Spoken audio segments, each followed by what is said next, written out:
우리 하나님께서 받으실 아름다운 찬양이 우리 자신들을 돌아볼 수 있는 찬양 가사인 줄로 믿습니다. 오늘 우리 함께 읽은 말씀 가지고 결코 정죄함이 없나니 하는 제목으로 같이 말씀을 나누고자 합니다.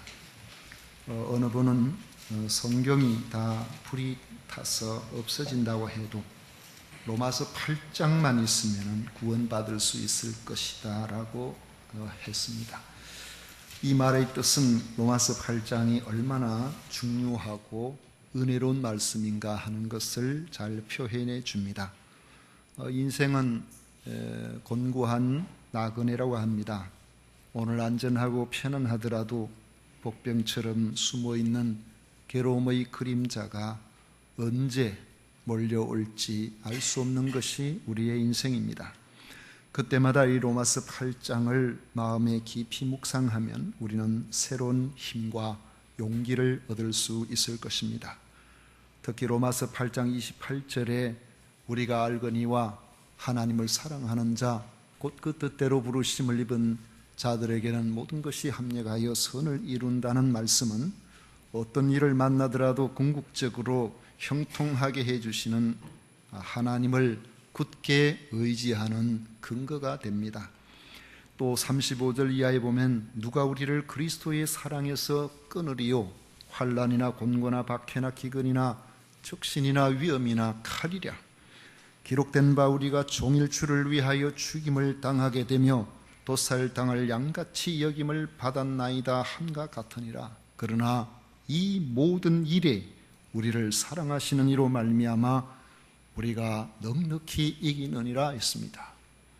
또 내가 확신하노니 사망이나 생명이나 천사들이나 권세자들이나 현재일이나 장래일이나 능력이나 높음이나 깊음이나 다른 어떤 피조물이라도 우리를 우리 주 그리스도 예수 안에 있는 하나님의 사랑에서 끊을 수 없느니라고 선언하게 되는 겁니다. 도대체 무엇이 이런 확신을 우리에게 줄 수 있습니까? 그리스도 예수 안에 있는 자에게는 결코 정죄함이 없다는 이 말씀 때문에 그런 것입니다. 1절에 보면 그러므로 이제 그리스도 예수 안에 있는 자에게는 결코 정죄함이 없다고 했습니다. 우리 죄를 대신 속하시려는 예수 그리스도의 보혈을 믿음으로 값없이 의롭다 하심을 우리가 얻게 되었습니다. 그래서 우리는 하나님과 화평을 누리게 되었고 이제는 하나님의 은혜의 강물 속에 마음껏 자유롭게 헤엄칠 수가 있게 된 것입니다.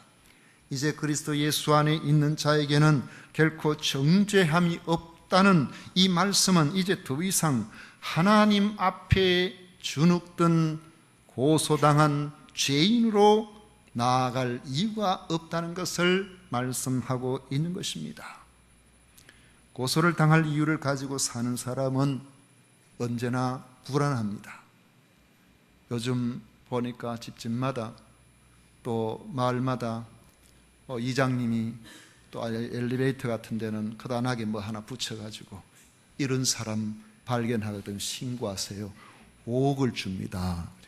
그런 사람 누구든지 보고 신고하면은 평생에 먹고 살 일들이 생깁니다. 저는 그 생각이 들어요.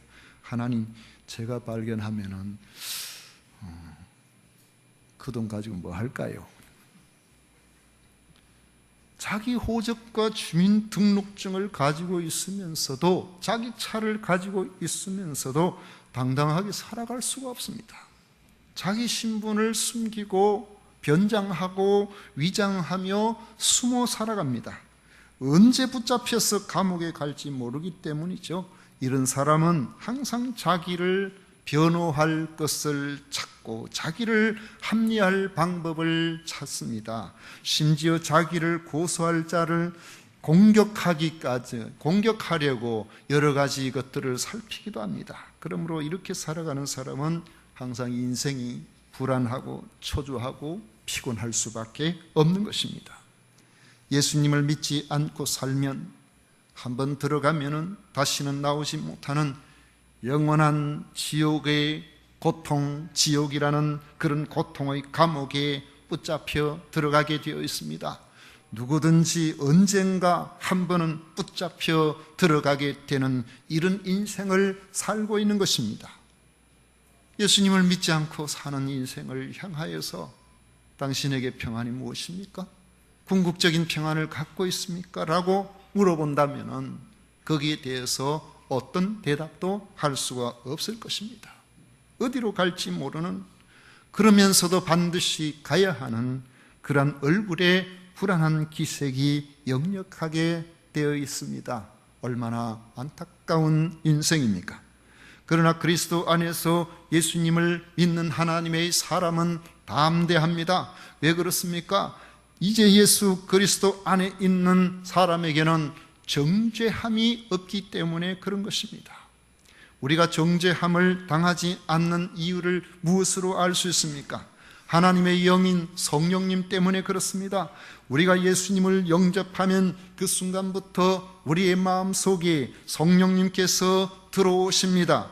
예수님을 자신의 구주로 믿는 순간 하나님의 영이시고 그리스도의 영이신 성령께서 우리 각자의 심령 중심에 들어오셔서 그 중심에 머물러 주십니다. 9절에 보면 만일 너희 속에 하나님의 영이 거하시면 너희가 육신에 있지 아니하고 영에 있나니 누구든지 그리스도의 영이 없으면 그리스도의 사람이 아니라고 했습니다.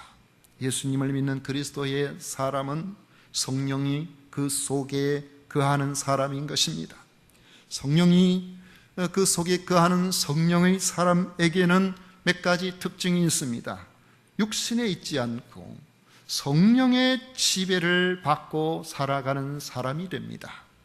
썩을 몸을 의지하지 않고 사는 사람이 됩니다. 예수님께서 다시 오실 때에 썩을 몸까지도 하나님의 성령께서 썩지 않을 영광스러운 몸으로 변화시켜 주시기 때문에 영원한 소망, 부활의 소망을 갖고 사는 사람이 되는 것입니다. 11절에 보면 그렇게 말씀하고 있죠.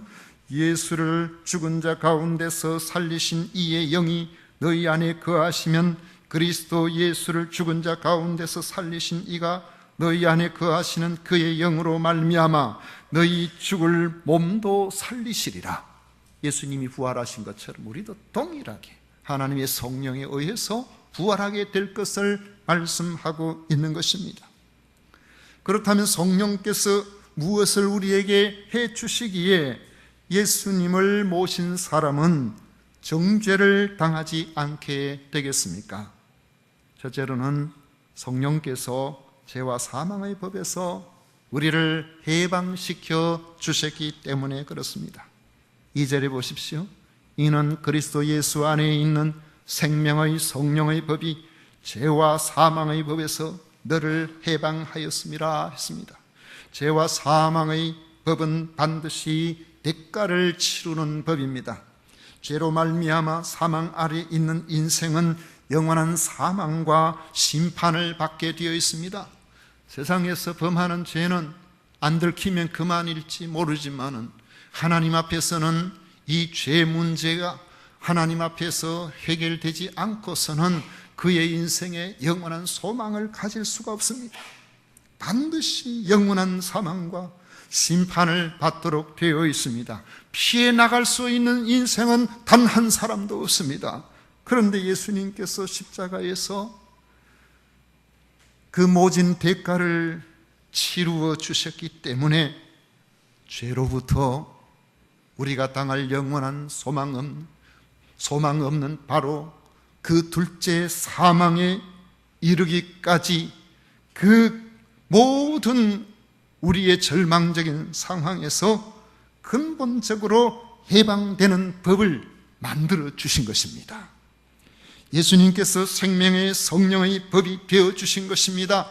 이전에는 우리가 소망이 없었지만 날 위해서 십자가에 달려 돌아가시고 날 위해서 다시 살아나 주신 예수님을 믿기만 하면 예수님께서 생명의 성령의 법이 되어 주셔서 우리로 하여금 죄와 사망의 법에서 해방되어 영생을 얻는 그런 하나님의 사람이 되도록 해 주신 것입니다.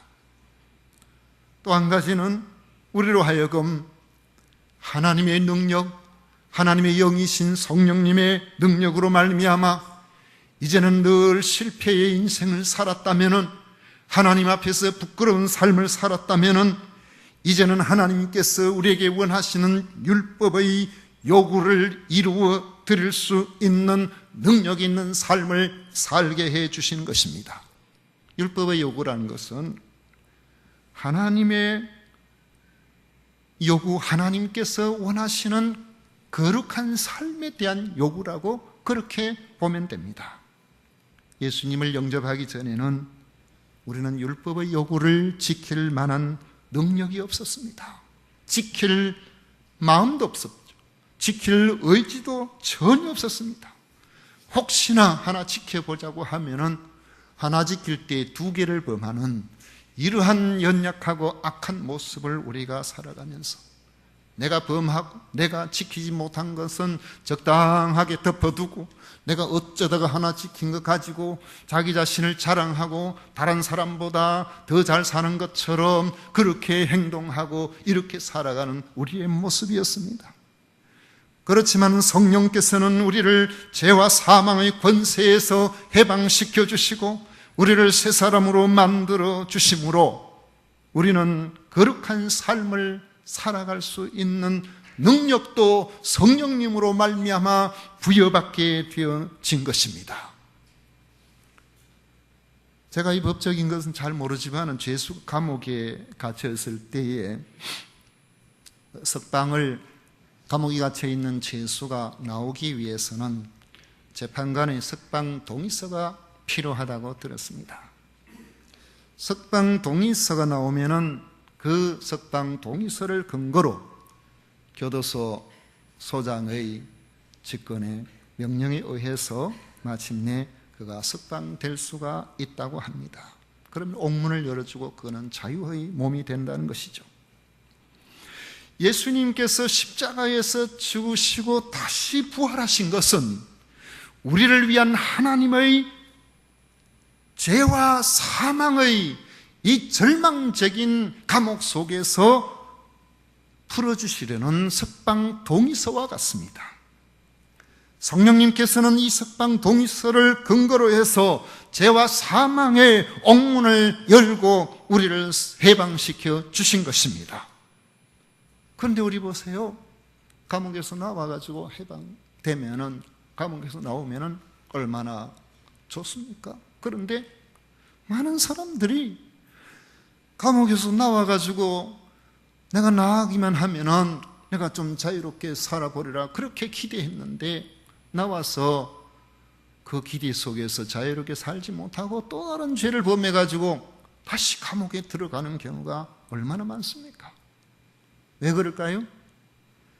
감옥에서 나와서 살아갈 준비가 잘 안 되어 있기 때문에, 여러 상황에서 그것이 내부적이든지 외적인 환경이든지 어딜 하나 취직을 하려고 해도 당신 말이지 이 전과가 있는 사람 우리가 뭘 믿고 여기에 취직을 시켜주겠느냐고 그렇게 하지 않겠습니까?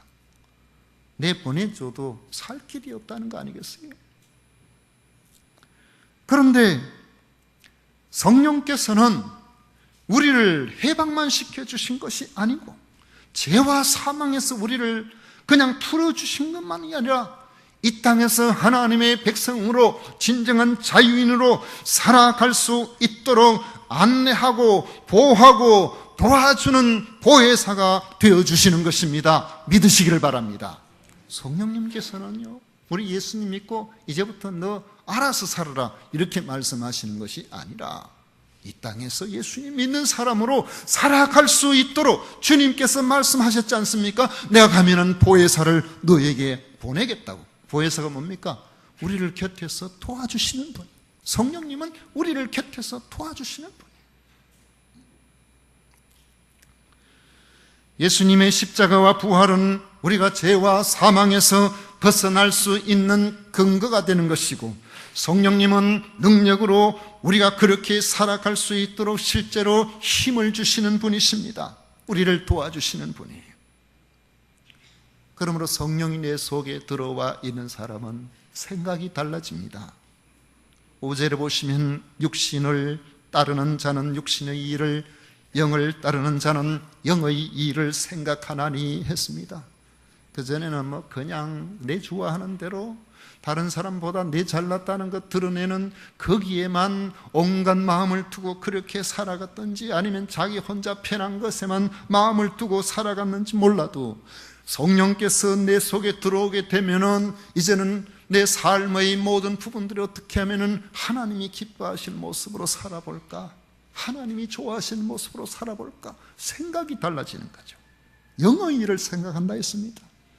6절을 보십시오. 육신의 생각은 사망이요 영의 생각은 생명과 평안이니라 말씀하고 있습니다. 육신의 생각으로 나타나는 모든 것들은 결국에는 하나님 앞에 인정을 받지 못하지만은 하나님 기뻐하시는 일들을 생각하고 그렇게 살아갈 때 하나님께서 주시는 위로는 얼마나 큰지요. 그것은 영원토록 하나님 앞에서 소망 가운데 우리로 살아가게 만들어줍니다. 7절을 보십시오. 육신의 생각은 하나님과 원수가 되나니 이는 하나님의 법에 굴복하지 아니할 뿐 아니라 할 수도 없습니다. 육신에 있는 자들은 하나님을 기쁘시게 할 수 없느니라 했습니다. 육신의 생각은 매사를 세상지향적, 자기중심적 그렇게 살아갑니다. 우리의 생각의 초점이 어디에 있는지를 살펴보아서 그 생각이 자신의 안락이나 쾌락에만 빠져 있다면 심각하게 자기 자신을 점검해 보아야 합니다. 이것은 하나님과 원수가 되고 그 결과는 사망이기 때문에 그렇습니다.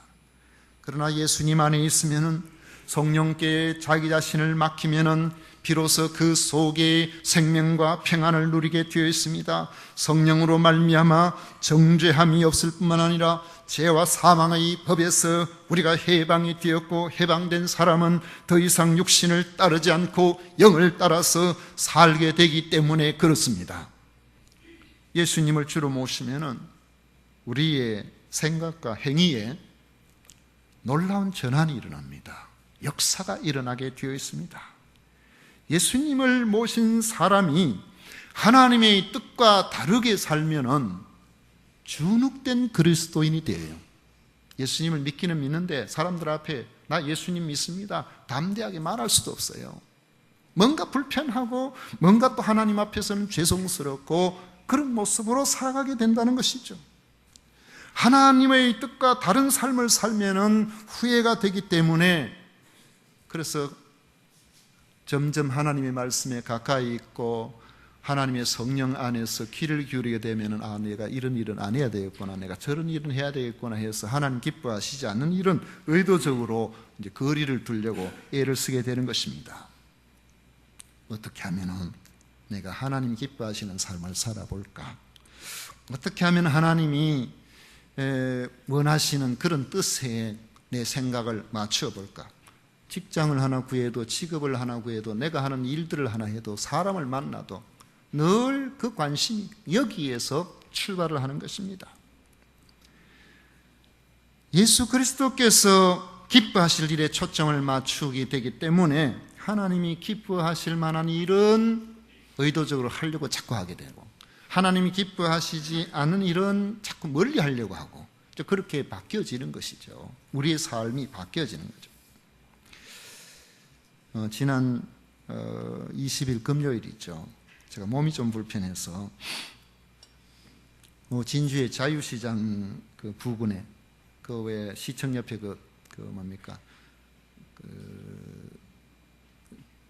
육교 있는데, 육교에서 이제 그 부근에 있는 삼성내과라고 있는데 거기에 진료를 받으러 갔습니다. 그 원장님은 이제 순환기 전문이더라고요. 순환기 전문, 심장하고 이제 폐하고 뭐 이런 장기를 좀 보는데 저는 처음 갔습니다. 그 원장님이 진주 성남교회 장로님이신데 오열 장로님이라고. 제가 사적으로 만나서 이야기 나누보기는 이제 가서 처음이었죠. 갔더니만은 어디서 뭐가 안 좋아서 왔습니까 하고 이제 물어보고 그래 하면서 몸 상태를 알아보기 위해서 습관 같은 그런 것도 물어보잖아요. 종이 하나에다가 적어보더라고요. 일주일에 며칠 운동하십니까? 운동은 주로 어떤 운동을 합니까? 술은 안 하시겠고, 저를 아시더라고요. 목사인 건 알고 술을 안 하시고. 그래서 제가 덧붙여서 담배도 안 합니다 그랬거든요. 그러니까 그분이 하는 이야기가, 목사님 그런 이야기 하시니까 제가 한 가지 말씀드릴 게 있다는 거죠. 그게 무슨 말씀입니까? 그러니까 제가 서리 집사가 돼도 담배를 엄청 피웠습니다. 제가 담배 끊어보려고 애를 많이 썼는데 아무리 해도 담배를 끊을 수가 없더래요.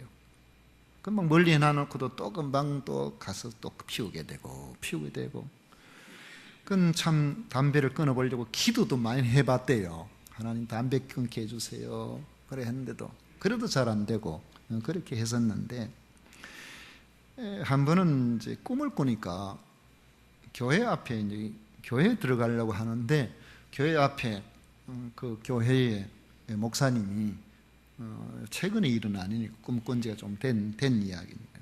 꿈을 꾸니까 목사님이 집사님을 보더니만은 큰 책을 한 권을 주시더래요.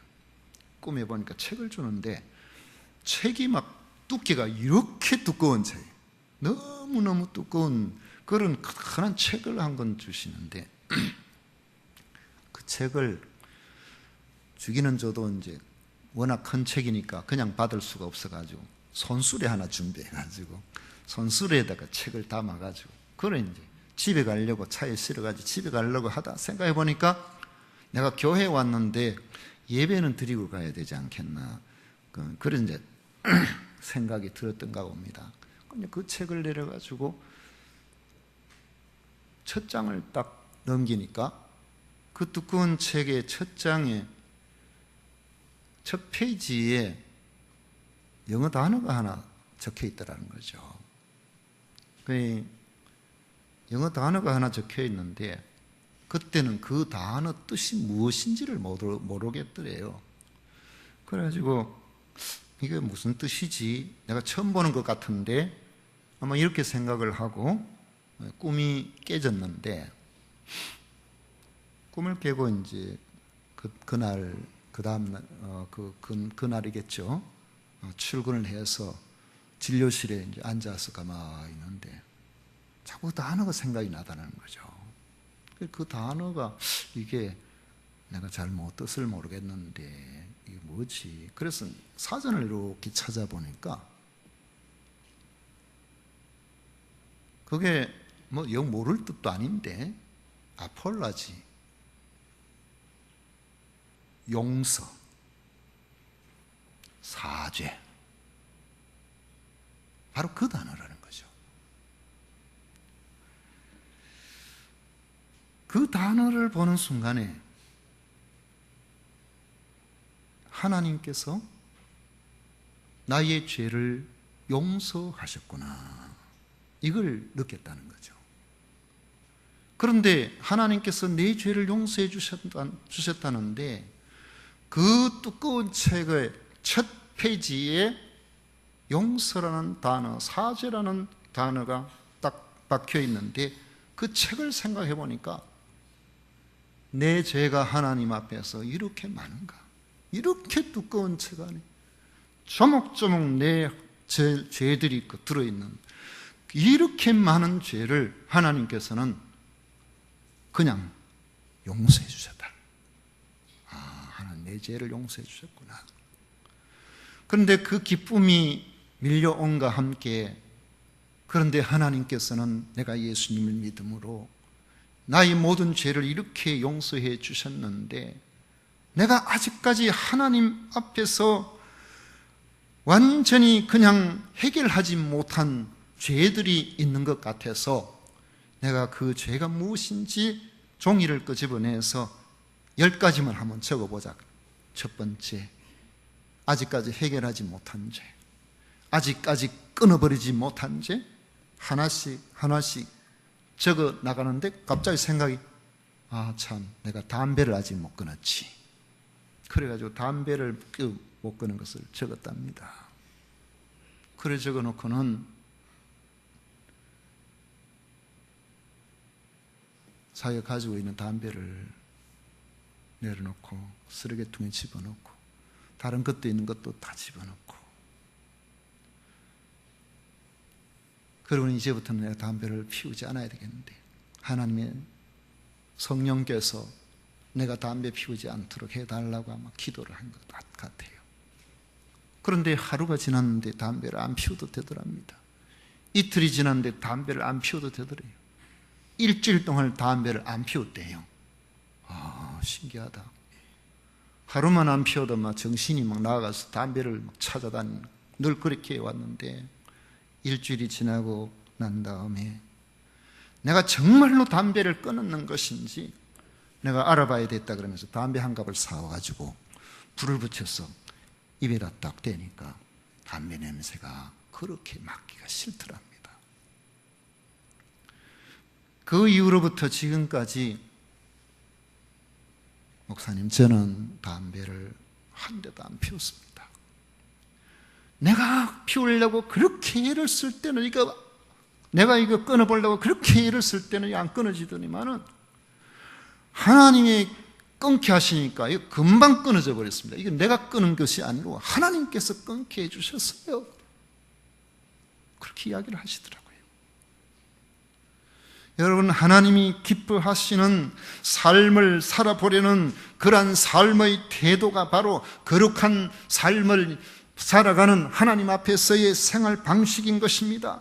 그러한 삶에 내 힘으로 하려고 하지 말고 하나님의 성령님의 도우심을 구해야 됩니다. 하나님의 성령님께서 도우실 때에 성령님은 보혜사이시기 때문에 우리를 도와주시는 겁니다. 우리가 하나님의 사람으로 살아갈 수 있도록 힘을 주시는 거예요.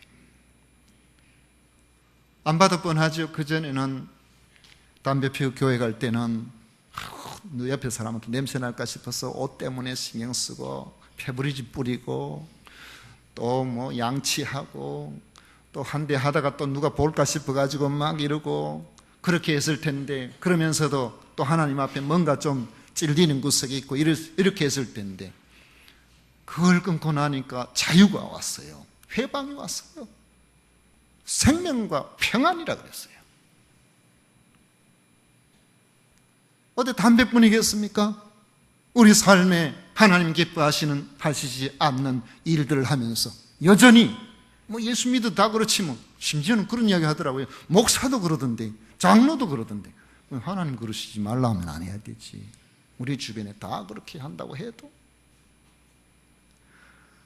그것이 우리로 하여금 걸림돌이 되어서 예수 그리스도를 구주로 믿고 사는 성도에게 있어서 진정한 자유와 평안이 있어야 되는데, 하나님 주시는 무한한 은혜를 우리가 누리지 못하게 만들 수 있다는 것을 여러분, 우리가 생각해야 됩니다. 그런데 우리의 죄된 모든 부분, 하나님 기뻐하시지 않는 일들로부터 벗어나는 일에는 우리의 의지로는 잘 안 돼요. 기도해야 됩니다. 성령님의 도우심을 구해야 됩니다. 성령님은 보혜사로 우리 곁에 계십니다. 우리가 기도하면 우리의 기도를 들어주십니다. 그리스도 예수 안에 있는 사람은 정죄함이 없고 죄와 사망의 법에서 해방되었기 때문에 이제는 성령님의 도우심으로 말미암아 이전의 육신으로 말미암아 연약하여 할 수 없던 그것을 하나님께서 능히 할 수 있도록 해 주시는 줄 믿으시기를 바랍니다. 그리스도 예수 안에 있는 사람에게 주어지는 영적 복을 생각해 보십시오. 첫째로는 죄에 대해서 정죄함이 없습니다. 우리가 예수님을 구주로 믿게 되면은, 물론 우리 앞에서 아직 과거에 끊지 못한 죄가 있다고 할지라도 우리 하나님께서는 선을 해주셨어요. 너희의 죄를 내가 용서하마. 그래서 우리가 정죄함이 없는 것입니다. 그런데 아직까지 우린 부족한 부분들이 많죠. 그리고 죄와 사망의 법에서 우리를 해방시켜 주신 겁니다. 그리고는 영의 일을 생각하는 사람이 됩니다. 하나님이 기뻐하시는 일을 하려고 하고 하나님이 기뻐하시지 않는 일은 안 하려고 하는데, 그런데 우리는 이상하게 자꾸 넘어져 가지고 여기서 자유함을 얻지 못하는 그런 경우가 생겨요. 그런데 우리가 알고 보면은 내 옆에 나를 돕기 위해서 참된 자유와 평안을 누릴 수 있는 사람답게 살아갈 수 있도록 성령님께서 나와 함께 계시고 내 곁에 계신다는 사실을 기억해야 됩니다. 그건 하나님의 약속입니다. 그래서 성령님의 도우심을 받고 기도하고 순종하면은 성령님의 간섭과 도우시는 능력을 경험하게 됩니다. 이전에 연약해 빠져있던 우리들이 강한 사람으로 살아가게 됩니다. 하나님 기뻐하시는 그러한 사람으로 살아가는 이런 은혜를 체험하게 됩니다. 그 속에 하나님의 생명이 내 속에 계시고 하나님의 생명이 내 속에 계심으로 하나님의 뜻을 순종함으로 말미암아 나타나는 평안을 누리게 되는 것입니다. 그리고는 우리가 영생의 소망으로 이 땅에서 불안이 사라집니다. 확신을 가지고 주님께서 부활하신 바로 그 부활의 몸으로 우리들도 부활하게 될 것을 믿게 되는 것입니다.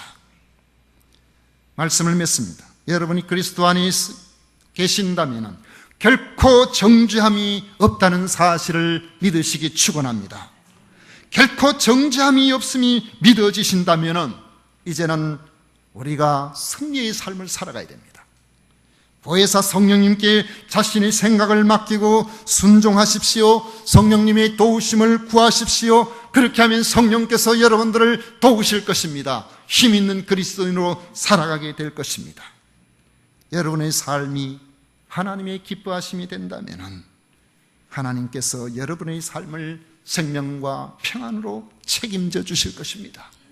하나님의 크신 은혜가 여러분 능력 있는 그리스도인으로 살아가는 바로 이 삶에 나타나게 될 것입니다. 보혜사 성령님의 도우심을 받아서 주 안에서 승리하는 그리스도인으로서 힘있게 살아가시는 여러분 되시기를 축원합니다. 기도하겠습니다. 고마우신